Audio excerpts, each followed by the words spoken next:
Hey guys, this is Vyom Joshi with Superior North. Welcome back to my channel. Today I will be talking about Posco. Posco is a South Korean steel maker and it is also the third largest steel producer in the world. Today we'll briefly go over the company's business, then review the company's fundamentals by focusing on its key ratios, and finally find the intrinsic value of the company.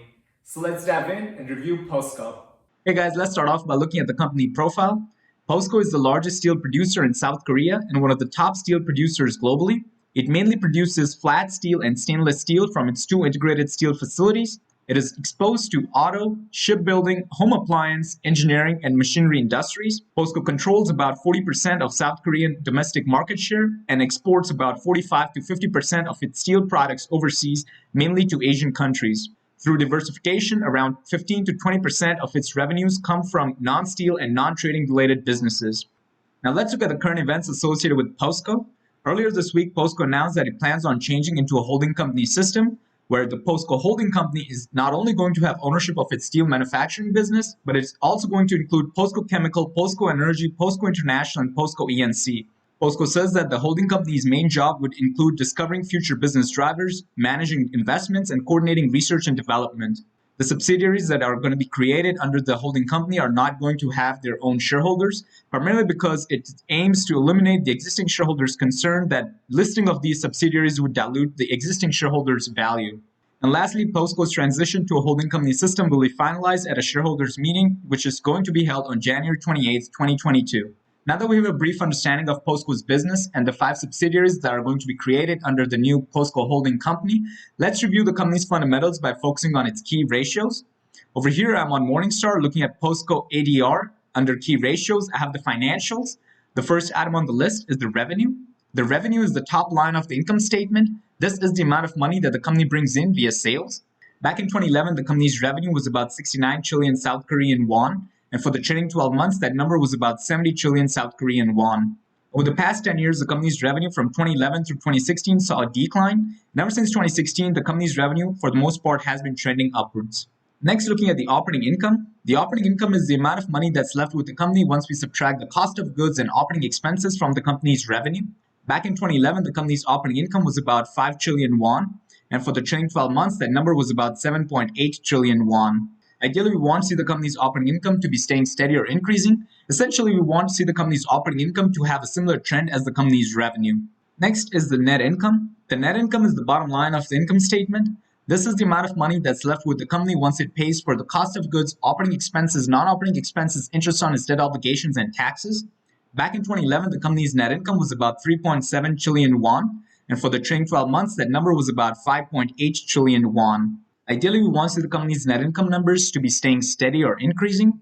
Over the past 10 years, Posco's net income numbers have been pretty volatile, which is fairly common in the steel industry. Over the past 10 years, Posco's net income numbers have been positive, which shows us that despite the cyclical business, the company has always reported a profit.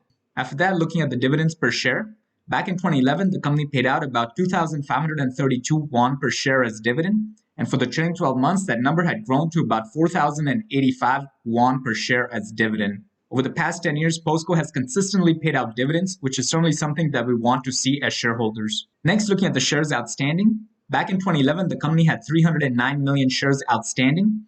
That share count grew to about 320 million shares in 2015.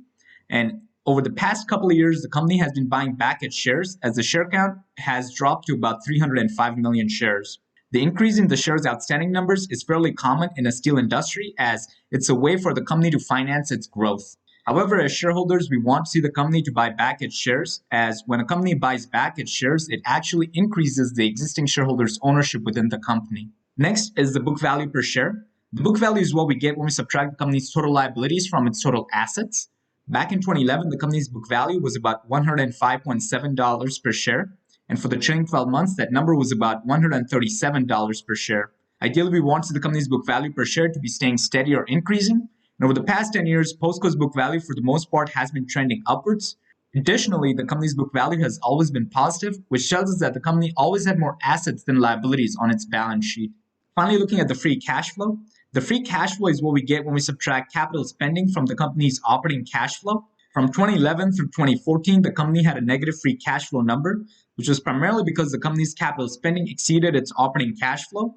However, in 2015, the company's free cash flow was about 4.7 trillion won.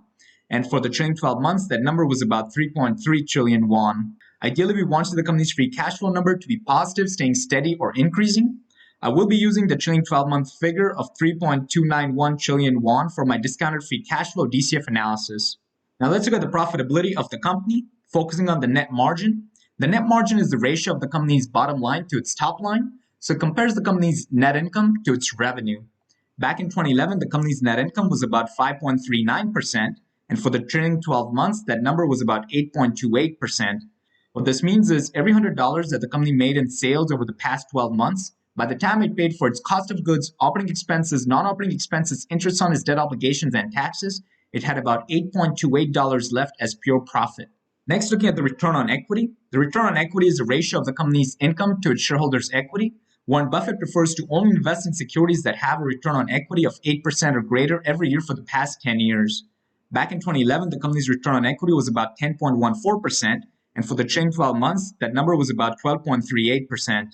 Posco's return on equity numbers are rather subpar compared to the Buffett standard. However, there are a few ways that the company can improve its return on equity numbers. First is by improving its income numbers. Second is by taking on more debt. And third is by buying back more of its shares. Next is the return on invested capital. The return on invested capital gives us an idea of how good the management is at allocating the company's capital and getting a return on that investment. Back in 2011, the company's return on invested capital was about 7.07%, and for the trailing 12 months, that number was about 8.38%. Posco's weighted average cost of capital, also known as the company's hurdle rate, is about 5.21%.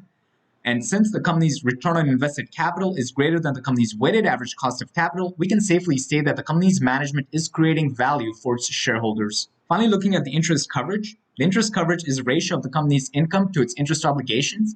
So it gives us an idea of how many times can the company pay off its interest obligations using its income in that calendar year. Back in 2011, the company's interest coverage was about 2.24 times, and for the trailing 12 months, that number was about 18.02 times. Benjamin Graham, the father of value investing, preferred to only invest in securities that had interest coverage of 5 times or higher. Now let's look at the financial health and liquidity ratios. The first item on the list is the current ratio. The current ratio compares the company's current assets to its current liabilities. Ideally, we want the company's current ratio to be greater than 1.0. It's even better if it's greater than 1.5.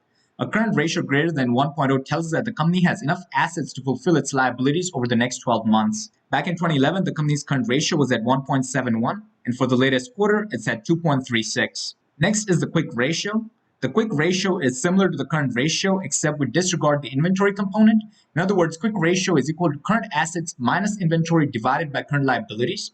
Back in 2011, the company's quick ratio was at 1.01, and for the latest quarter, it's at 1.59. Ideally, we want the company's quick ratio to be greater than 1.0, as that tells us that the company does not have to rely on selling its inventory in order to fulfill its current liabilities. Both the current and quick ratios indicate that the company is liquid and is far away from being in a liquidity bind. Next is the financial leverage. The financial leverage is the ratio of the company's total assets to its shareholders' equity. A financial leverage of 1.0 tells us that all of the company's assets are financed via its shareholders' equity. A high financial leverage tells us that more of the company's assets are financed via liabilities. Back in 2011, the company's financial leverage was at 2.04, and for the latest quarter, it's at 1.83. Over the past 10 years, the company's financial leverage has slowly been trending downwards, which is certainly something that we want to see. Finally, looking at the debt-to-equity ratio, this ratio compares the company's total debt to its shareholders' equity. Ideally, we want the company's debt-to-equity ratio to be less than 1.0. It's even better if it's less than 0.5. Back in 2011, the company's debt-to-equity ratio was at 0.42, and for the latest quarter, it's at 0.30. Over the past 10 years, the company's debt-to-equity ratio has always been less than 0.5. So both the financial leverage and debt-to-equity ratios indicate that the company is living within its means and is not becoming top-heavy where it's stretching beyond its means. Now let's look at the efficiency ratios. The first item on the list is the days sales outstanding. This number gives an idea of how many days go by from the day the company recognizes its sales to the date it actually receives cash for that service rendered. Back in 2011, the company's days sales outstanding was about 43 days, and for the trailing 12 months, that number was about 52 days. Ideally, we want the company's days sales outstanding number to be staying steady or decreasing. What we do not want to see is a company whose days sales outstanding number is growing rapidly, as that tells us that the company may be aggressive with its accounting, as it's trying to aggressively recognize its sales sooner so that it can inflate its income numbers on its income statement. However, Posco's days outstanding numbers have stayed fairly consistent, which tells us that management is not playing any such accounting tricks. Next, looking at the days inventory, this number gives an idea of how many days does the company's product sit in its inventory before they're sold. Back in 2011, the company's days inventory was about 67 days, and for the trailing 12 months, that number was about 70 days.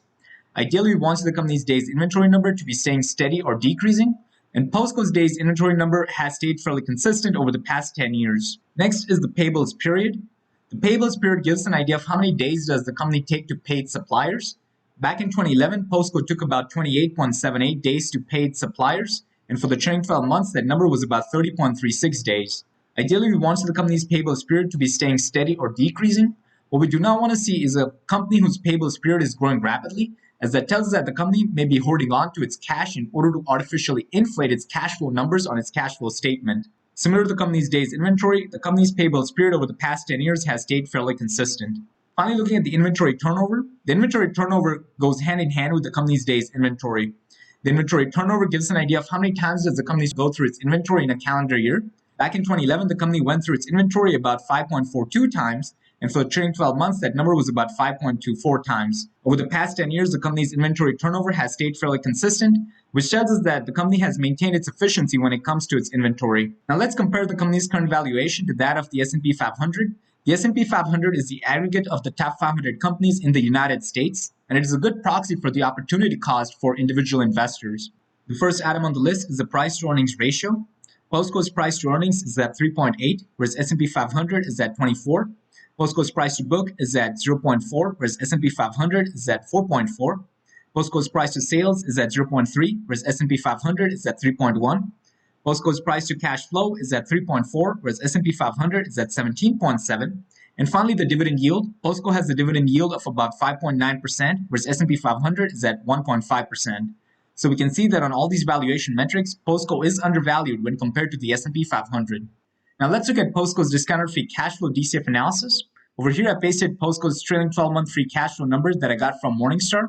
The number was actually in a South Korean won currency, and I converted the currency to US dollar using the conversion rate, which equates to about $2,765 million for the company's trailing 12-month free cash flow. I'm using an annual growth rate of free cash flow to be 4%. What this means is I expect the company's free cash flow to grow at 4% every year for the next 10 years. I'm using a discount rate of 10%. What this means is I want this investment to give me a 10% return. I'm using a long-term growth rate of about 2%. What this means is after the 10-year mark into perpetuity, I expect the company's free cash flow to grow at 2%. The company has 305 million shares outstanding and has a long-term debt of about $9,950 million. I got this number from the company's balance sheet. After taking all of these inputs into account, we get the company's intrinsic value to be about $97.21 per share. And when we compare this intrinsic value to the company's current stock price, which is about $61.13 per share, we can see that the company's current stock is trading about 37% below the company's intrinsic value. The way we calculate this intrinsic value is we look at what the free cash flows would be every year for the next 10 years. We sum up all those free cash flows, which come out to about $20.6 billion. Then we look at what the free cash flows would be after the 10-year mark into perpetuity. We sum all these up to get the intrinsic value to be about $39.6 billion. From this number, we subtract the long-term debt and divide by the shares outstanding to get the intrinsic value per share to be about $97 per share. Now, if we disregard the perpetuity component, in other words, if you think that Posco is only going to grow for the next 10 years and then it'll cease to exist, then we get the intrinsic value without the perpetuity to be about $35 per share. And finally, if we disregard the debt, in other words, if you think that Posco is going to grow into perpetuity, so there's no point for the company to worry about paying off its debt, then we get the intrinsic value without the debt to be about $130 per share.